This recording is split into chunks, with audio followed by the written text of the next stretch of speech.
నమస్తే sir. Sir sessions చాలా బాగున్నాయండి. మీరు చెప్పాల్సిన విషయం కరెక్ట్ గా టైం స్టార్ట్ చేయడం, టైంకి ఎండ్ చేయడం కూడా చాలా బాగుంది. చాలా బాగా చెప్పారు సార్ మీరు కంటెంట్. ఎక్కడ కూడా మేము ఏదైనా విషయం దాన్ని డీవియేట్ అడుగుతుంటే మీరు దాన్ని అక్కడ కట్ చేసి ఏదైతే చెప్పాలనుకున్నారో అదే బాగా చెప్పారు ఆ టైంలో. ఈ రోజు సెషన్ ఇదంటే అదే చెప్పేవారు.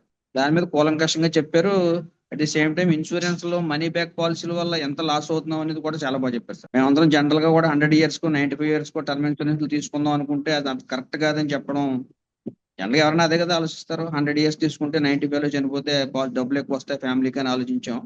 అది తప్పని, మనీ బ్యాక్ కూడా తప్పని, ఏ పాలసీలు బెస్ట్ ఏవి బెస్ట్ కాదు, ఒక ఫ్యామిలీకి కానీ ఒక వ్యక్తికి కానీ మీరు చెప్పిన ఈ 14 రోజుల కోర్స్ ని ఫాలో అయితే ఎగ్జాక్ట్ గా వాడు అన్ని రకాల గోల్స్ ని సెట్ చేసుకుని ఫుల్ఫిల్ చేసుకోవచ్చు. ఏవి మనకు మేలు చేస్తాయి, ఏవి మనకి కీడు చేస్తాయి, ఏవి మంచివి కాదు, ఇప్పటి వరకు మనం చేసిన ఇన్వెస్ట్మెంట్ లో ఏవి కరెక్ట్ ఏవి కరెక్ట్ కాదు, వేటిని మనం మార్చుకోవాలి. సో ఫైనాన్షియల్ డెసిషన్ తీసుకోవడానికి మీలాంటి సిఎఫ్ల సలహాలు, హ్యాపీ కాలనెట్ సంస్థలో మనకి ఎంతో ఉపయోగపడుతున్న విషయం అర్థమైంది సార్. అంటే అన్ని మనమే చేసేలేము. చదువు చదువు వేరు, ఫైనాన్షియల్ ఎడ్యుకేషన్ వేరు అనే విషయం చాలా బాగా అర్థమైంది. Thank you sir.